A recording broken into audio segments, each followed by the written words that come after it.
Oi, gente, estamos aqui em mais um episódio do podcast da US Travel com um convidado muito especial, com anos de parceria com a US Travel, o Pastor Eli. Se apresenta um pouquinho pra gente. Obrigado, Dora, mais uma vez aqui com os nossos amigos no podcast da US Travel. Eu amei essa ideia que vocês tiveram, Diferente, né? diferente, ao mesmo tempo que é tão atual, né? Sim. Acho que a comunicação tem sido, assim, um diferencial aqueles que têm esse espaço e vocês estão de parabéns. Bom, como a Isadora já me apresentou, sou o pastor Eli e há 16 anos que nós caminhamos juntos com a US Travel. Eu brinco que minha filha vai completar 16 anos, é o tempo de idade da minha filha, dessa ligação que a gente tem de parcerias, de caravanas, né? E hoje eu represento uma agência que se chama Peregrinos, né? A Peregrinos Turismo, que é uma agência parceira da US Travel, que é a operadora. Então, normalmente, quando a gente vai falar sobre viagens, o pessoal pergunta, mas e aí, qual é a empresa, né? Quem é a agência? Aí eu sempre digo, falei assim, bom, eu represento a Peregrinos Turismo e a operadora que cuida de tudo para as minhas viagens é a US Travel. Então, essa é a nossa caminhada. Eu queria entender como é que começou essa parceria com a US.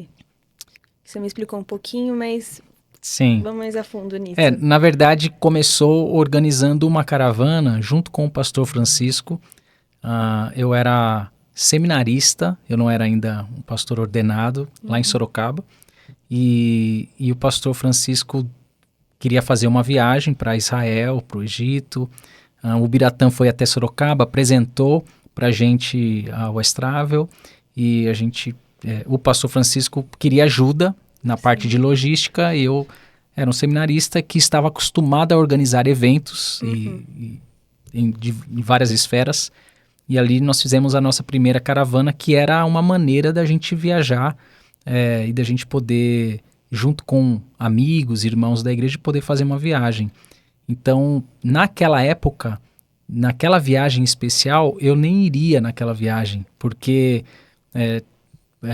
eu não tinha condições de ir, eu estava ajudando somente. Estava organizando. Ajudando na organização, né? Mas eu fui abençoado e recebi ali um presente para poder viajar também. E desde então, de 2009 para cá, eu não parei mais de viajar. Então, essa parceria começou organizando viagens para a igreja que nós pastoreávamos.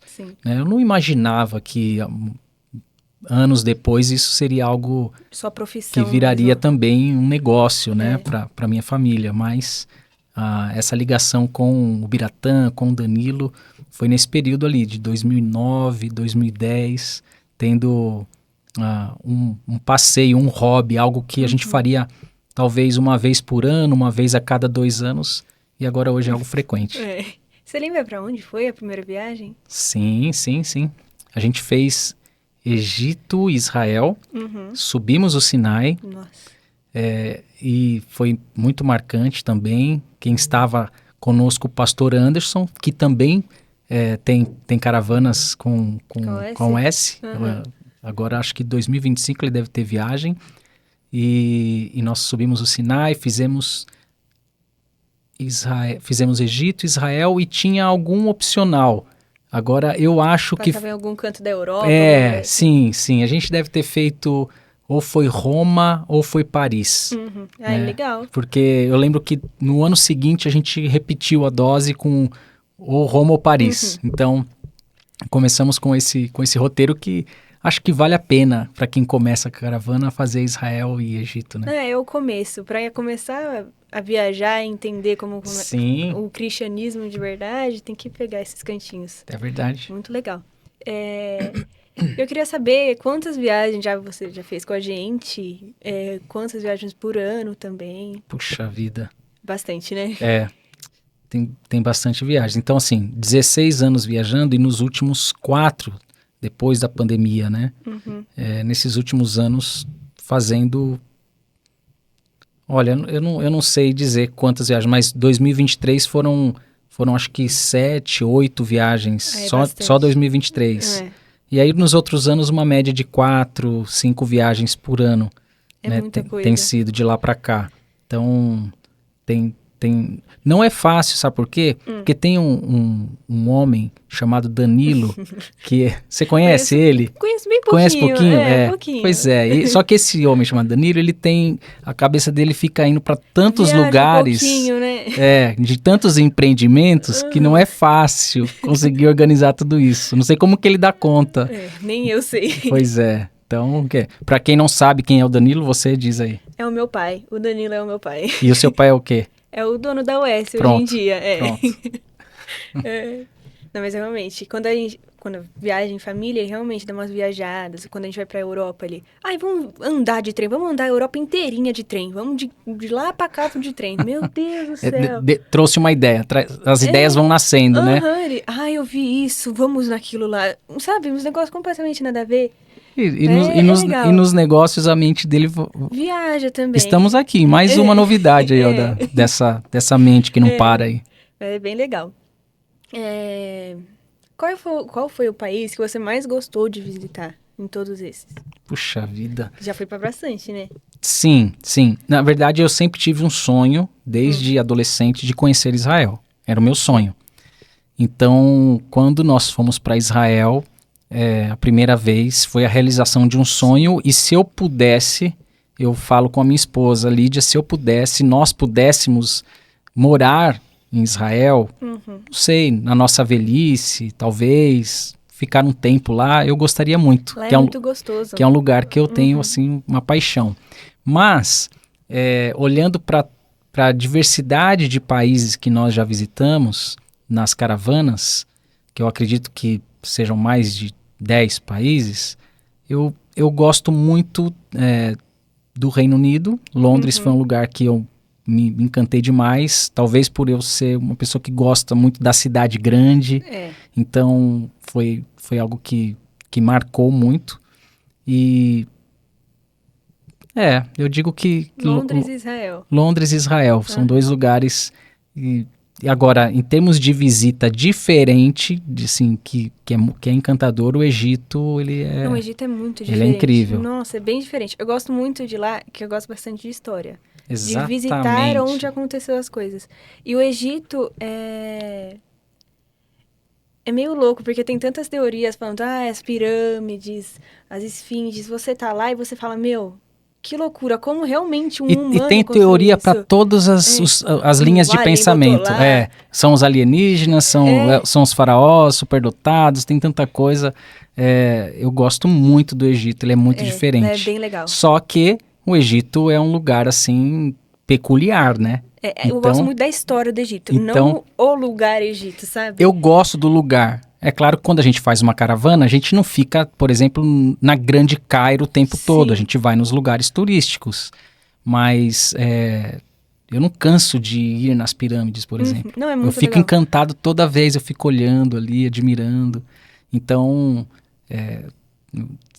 quando você fala qual lugar te marcou mais, eu acho que Israel é o que eu mais gosto. Sim.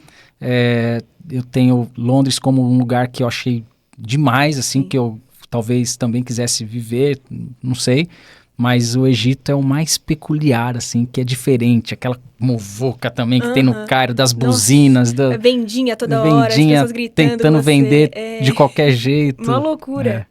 Muito legal. Você falou de, quando ficar velhinho, morar em Israel com a minha família, com a minha esposa. Tem algum lugar? Não, você já morou fora? Reformulando a frase. Você já morou fora? A gente morou fora no ano de 2020. Foi uma experiência curta. Foram 6 meses. A gente morou em Dallas, nos Estados Unidos. Mas eu nunca fui, assim, uma pessoa que... eu tenho um sonho de viver na América. Nunca tive essa coisa assim, né, com os Estados Unidos. Apesar de entender que existe um trabalho a ser feito ali, que eu mesmo tenho trabalho ali na América, minha esposa também, enfim, mas eu acho que um lugar que, se nós pudéssemos escolher para ficar um tempo e morar mesmo por escolha, se a gente não tivesse tantos compromissos em outras situações, com tantas outras situações, seria Israel. Lá pela parte de Jerusalém, né? Sim. Cidade Velha, não sei. Mas é claro que Tel Aviv, moderna, é uma cidade linda, litorânea, é encantadora. Então... Eu tenho isso um pouco com, realmente, Jerusalém. Quando a gente sai Mas andar à noite, é tão gostoso, nossa. Mas a Cidade Velha, Jerusalém... É muito bonito, muito, muito que você bonito. pode fazer tudo a pé, você fica à vontade, você tem liberdade para andar, seja qualquer hora da noite, do dia. Muito seguro. E o lugar em si, eu acho encantador. É muito legal. Queria perguntar também, eu te conheço, eu acho que, pra mim você era o pastor de Manaus, que eu lembro que a gente foi pra Manaus e eu acabei conhecendo você. Sim. Queria saber como é que foi a sua história também de ministério, por onde você já passou, Dallas, Sorocaba, né? Sorocaba, agora, sim. Manaus, queria entender um pouco da sua história. Legal. É verdade, Manaus faz parte da nossa história, é uma parte muito, muito preciosa. Na verdade, assim, ministerialmente, nossa vida, a minha e da Lídia, ela se iniciou em Sorocaba. Então, foi onde nós nos formamos. Eu me formei em comunicação social em Sorocaba e a Lídia em enfermagem em Florianópolis. No ano de 2004, ela voltou para Sorocaba e nós nos casamos. A gente namorava, nos casamos em 2004 e um pouco depois eu fui para o seminário teológico e me formei em teologia. Fui ordenado pastor na Igreja Presbiteriana Filadélfia, em Sorocaba. E até o ano de 2014... finalzinho de 2014, nós ficamos em Sorocaba e fomos viver uma experiência em Manaus, que é um lugar, praticamente um país dentro do Brasil, porque é muito diferente. Muito. Vocês foram passear, né, uma vez? A gente ficou num hotel. Aquele hotel barco. de selva ou não? Era no meio do rio, Amazonas. Muito louco. Também bem diferente. É muito diferente. Então, foi uma experiência muito legal. A gente ficou 5 anos em Manaus. E ali trabalhando na Igreja Presbiteriana de Manaus, junto com o pastor José João, que era o pastor titular naquele momento. E foi uma experiência realmente impactante com as pessoas, que são muito calorosas, com o calor, porque é terrível, também com a cultura, que tem muito a ver com a cultura indígena, né, enraizada bem presente. Na cidade, muito presente. E tive algumas experiências pelos ribeirinhos. Não era a minha atuação na igreja local, a minha atuação era mais na parte urbana mesmo, na Manaus, né, na capital, mas eu tive algumas experiências em cidades ribeirinhas, em cidades em que a gente precisava se locomover de barcos.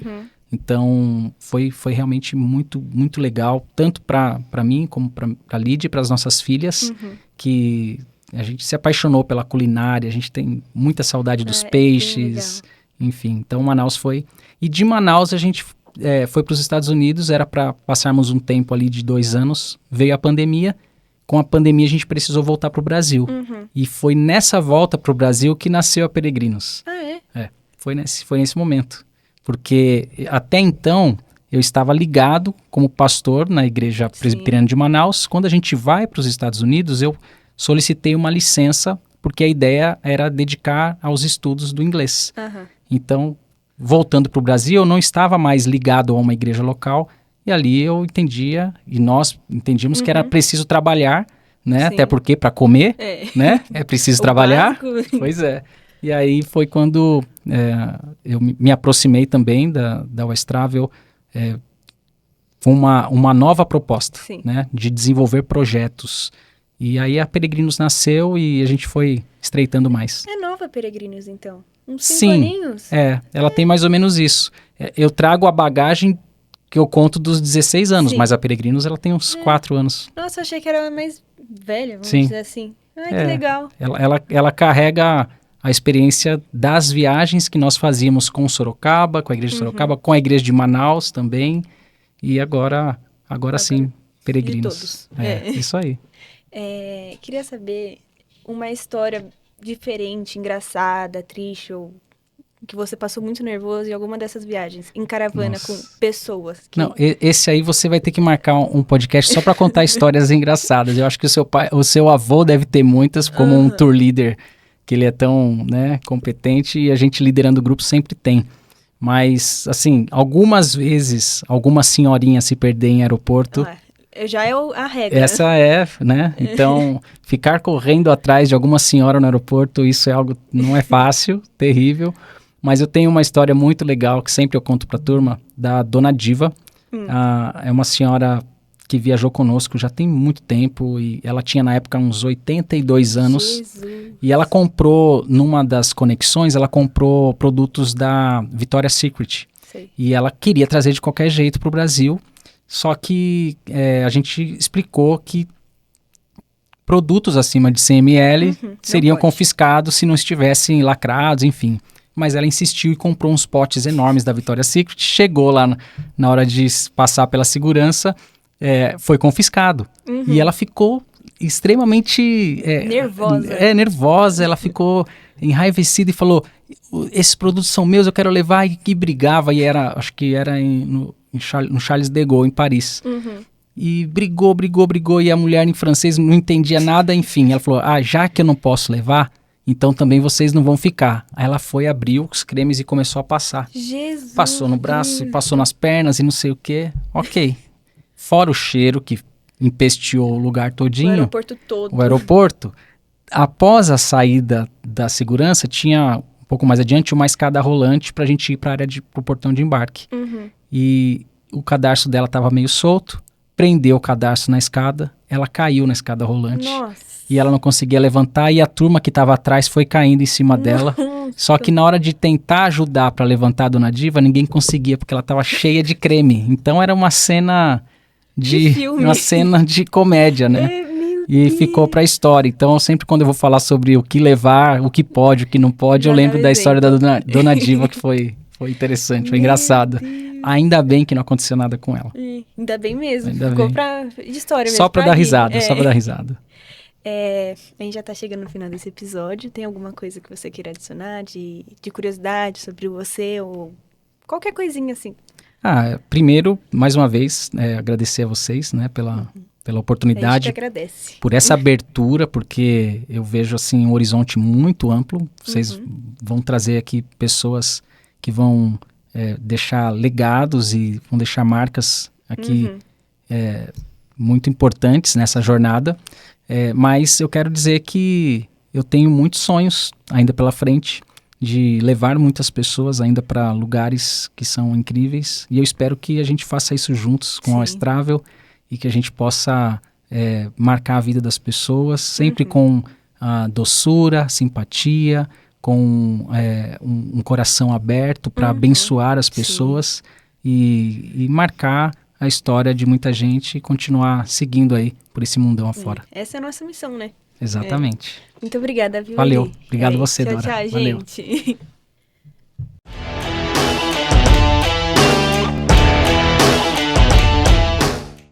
Oestrável. Sonhe, embarque, realize.